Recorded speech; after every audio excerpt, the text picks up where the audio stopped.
And I was like, you have no right to threaten to kill someone over that, you know? And he's like, well, I'm going to call my boss and see that. And it's like, you don't have legal authority to use deadly force on someone. You asked me some questions, I clarified my position, and I assured you that I would be returning. And that's it.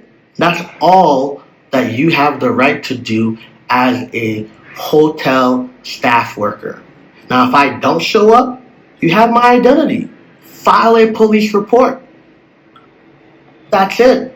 Don't let me leave the country. You file a police report, the police will flag my passport, and when I try to leave the airport, they would say, hey, you know, you stole something and you owe money, and then you'd be flagged, and that would be it. But why are you thinking that you could be judge, jury, and executioner? Who are you to say that there wasn't a crime, but to say this crime justifies use of deadly force? Like, to me, that was insane. So the whole issue was they didn't believe that I was coming back, and therefore they thought they were justified to use lethal, deadly force. And that's what really frustrated me, because as a paying customer who has an emergency, instead of like having compassion, instead of caring, instead of actually wanting to help me or like having any type of solidarity with the client, you automatically assumed criminality because I was Haitian. If my checkout date was that day, I would have paid. I would have prepared for it. But the money that I had was money to just, move around and have fun and hang out with friends and stuff. I wasn't preparing for a big hospital bill on that same night. I wasn't preparing because there's no Ubers, and there's a company, it's like Uber, it's called InDriver. There's no Uber or InDriver in that area. So that's why, the private chauffeurs could charge you $250 for a private transportation. And it's not that I didn't have the money, it's the fact that I was trying not to burn all my cash. And then even when I offered to go get the money and pay immediately that night, I was then held prisoner. And I'm like, you have no right to hold me prisoner. I told you I'm literally going to get the money and come right back. I've paid all my bills up to that time. Any drinks, any food, any, rentals that I had, I made those payments. So it's just like, why is there the automatic assumption of criminality where it should have been customer service? It should have been compassion. It should have been patience.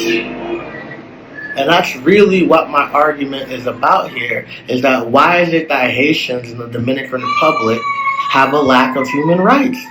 And that's a whole other topic and conversation to be had. But no, I was not running away from the hospital. I'm not a thief, okay? I make a 6-figure salary. I travel the world, okay?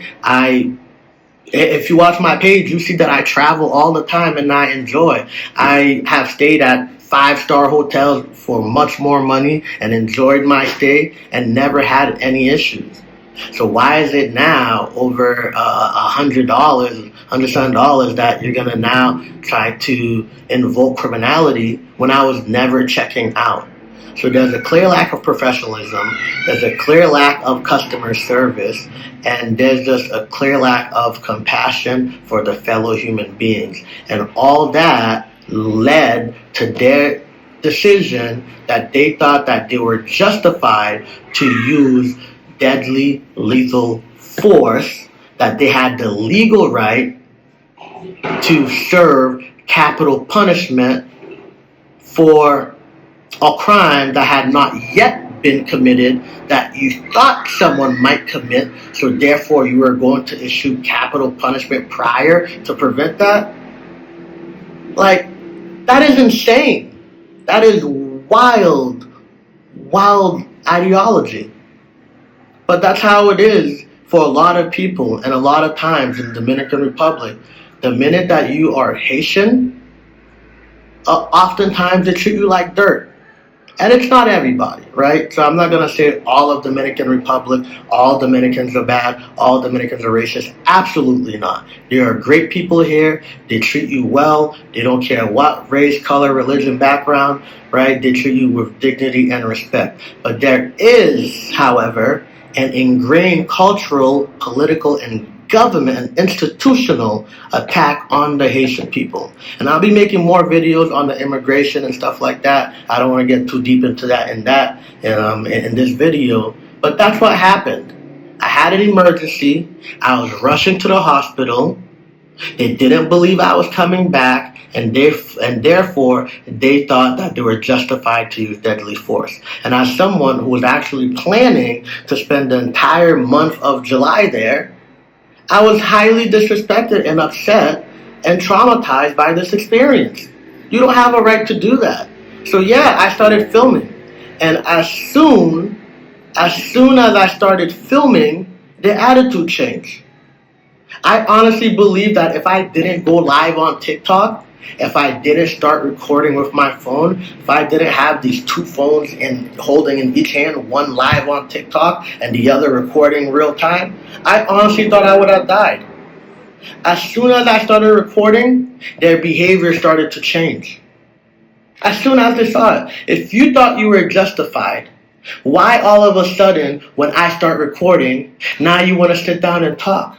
Now you want to hash and figure everything out? When a moment ago, you just wanted to cut my head off.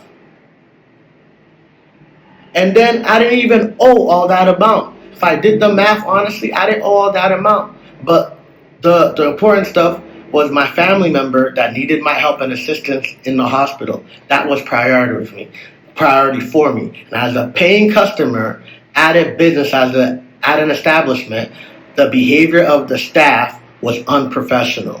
The behavior of the staff was criminal. The behavior of the staff is unacceptable, and I will be pursuing legal action unless they try to rectify things privately. But I don't know, they did have to do a public apology or something like that. But I won't tolerate that behavior just because I'm Haitian. I have a legal status in the DR. I'm not illegal. I come in, I have my papers, everything's good. And even that's not a justification too. Like, even if I came from Haiti and I was illegal, that doesn't give you the right to kill somebody. And that often happens in the DR. People often, when I say people, Haitians, often get brutalized, or raped, or robbed, killed, and their body disposed of like they're trash. And that is unacceptable. And I'm speaking up, and that's why I started the movement and the organization called Dernier Victim, which means final victim that will stay in silence. I know a lot of Haitians in the DR are scared to speak up on the mistreatment that they have because they fear of retaliation. But I will speak up and I will be that voice.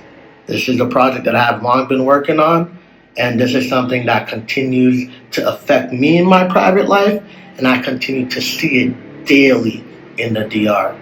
And I will not be silent. I will speak up, and I will defend the human rights of all people across the world, and specifically here in the DR and the Haitian community. Thank you for taking the time to listen.